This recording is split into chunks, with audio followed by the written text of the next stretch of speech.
আসসালামু আলাইকুম, সবাইকে স্বাগত জানাই ভিলেজ লাইফ উইটনেসার। প্রকৃতির সঙ্গে আমরা মিশে যাওয়া এক দেশ বাংলাদেশ। বাংলাদেশের মানুষ আপামর জনতা শান্তিপ্রিয়। এই জন্য তো আমরা বই পুস্তক পাঠ করলে দেখতে পাই সেখানে লেখা রয়েছে বাংলাদেশ একটি শান্তিপ্রিয় দেশ। কিন্তু আসলেই কি শান্তিপ্রিয় দেশ? হ্যাঁ, অবশ্যই শান্তিপ্রিয় দেশ। বাংলাদেশের মানুষ শান্তিপূর্ণভাবে বাঁচতে চায়, দুবেলা দুমুঠো খেয়ে।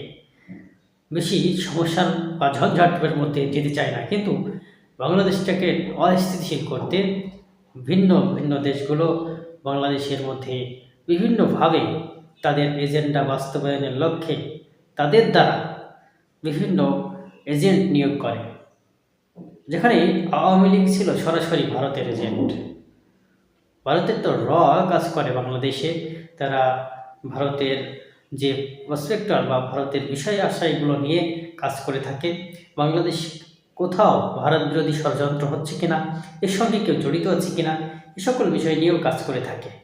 তো এর মধ্যে তাদের এই প্রকল্প বলা চলে এক ধরনের যে তাদের নির্দেশনা, দিক নির্দেশনা থাকে, সেই অনুযায়ী তারা বাংলাদেশে কাজ করে থাকে। এবং আমরা দেখেছি যে বিগত সরকারের আমলে, অর্থাৎ আওয়ামী লীগ সরকারের আমলে এই 16টি বছর তারা কিভাবে এই আওয়ামী লীগ সরকারের উপর চেপে বাংলাদেশটাকে লুটে পুটে খাচ্ছিল, সেই জায়গা থেকে বর্তমানে বেরিয়ে এসেছে বাংলাদেশ। এই জন্যই তাদের মাথায় কাজ করছে না, তাই তো কলকাতার মিডিয়া বলেন আর মুম্বাইয়ের মিডিয়া বলেন বা দিল্লির মিডিয়া, সবাই বাংলাদেশকে নিয়ে প্রোপাগান্ডা, মিথ্যাচার করছে।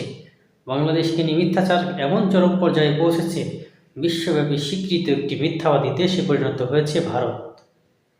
এখন পর্যন্ত তারা মিথ্যা সংবাদ প্রচার করছে, বাংলাদেশের সংখ্যালঘু নির্যাতন হচ্ছে। একেবারে মিথ্যা প্রোপাগান্ডা থেমে নেই।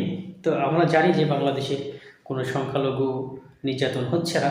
এই যে চরম একটি মিথ্যাচার করছে এই যে কলকাতার মিডিয়াগুলো, এর জবাব আমরা দিয়ে দেব। এখনই আমরা দেখতে পাচ্ছি যে বিভিন্ন রাজনৈতিক দল ভারত অভিমুখে যাত্রা করেছে। এখন এর মাঝে একটি ঘটনা ঘটে গেছে, সেটি হচ্ছে গোলাম রব্বানী, ছাত্রলীগের নেতা। সে বাংলাদেশ থেকে পালিয়ে কলকাতায় গিয়ে কলকাতার মিডিয়াতে বাংলাদেশকে নিয়ে প্রোপাগান্ডা ছড়াচ্ছে। সে বলছে যে হ্যাঁ, আপনাদের কলকাতার মিডিয়া যে সংবাদগুলো করছে সেগুলো অনেকাংশই সঠিক, কিন্তু ওই সংবাদগুলো কি আসলেই সত্যি বা সঠিক, কি মনে হয় আপনাদের? দেখুন তার মুখেই শুনুন।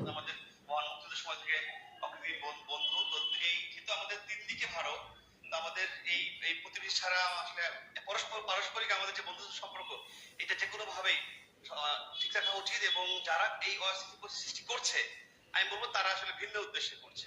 এবং ইন্টারন্যাশনাল ল বলে একটি ল রয়েছে, যেখানে প্রত্যেকটি দেশকে সেই ল মেনে চলতে হয়। সেখানে দাঁড়িয়ে বলা হচ্ছে যে কলকাতা দখল হয়ে যাবে। এই বিষয়টা আপনারা কিভাবে দেখছেন? যারা বুদ্ধি রয়েছে, যাদের কথা আপনি বললেন যে একাংশ করছে, বাকি একাংশ আপনারা কি করবেন? না, অবশ্যই এটা তো প্রতিবাদ ডেফিনেটলি প্রতিবাদ জানানো হচ্ছে। বড় কথা হচ্ছে যে এখানে আপনার যারা এটা করছে তারা তো নীতি নির্ধারণী পর্যায়ের কেউ না।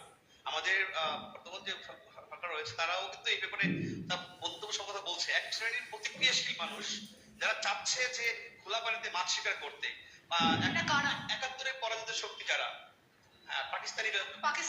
আবার সেই জামাত শিবিরকে ইঙ্গিত করছে, 71-এর পরাজিত সৈনিক যারা। গোলাম রব্বানী দেশে থাকতে বেশ বেশ ন্যায় নীতিমূলক কথা বলছে, যখন ছাত্রলীগের রাজনীতি থেকে অব্যাহতি বা একরকম বরখাস্ত হয়েছে দুর্নীতির কারণে, সেই আবার দেশ ছেড়ে পালিয়ে আবারও বাংলাদেশকে নিয়ে মিথ্যাচার করছে। অবশ্যই এটি একটি রাষ্ট্রদ্রোহ মামলা হওয়ার উপযোগী এবং রাষ্ট্রবিরোধী কথাবার্তা। ফুল ইন্টারভিউটা আপনাদেরকে পরবর্তীতে আবারও বিশ্লেষণ করে শোনাবো। আপাতত এতটুকুই, আপনারাও চাইলেই দেখে নিতে পারেন, একটি চ্যানেলে প্রসারিত হয়েছে। ধন্যবাদ সবাইকে, পাশে থাকবেন, সঙ্গে থাকবেন।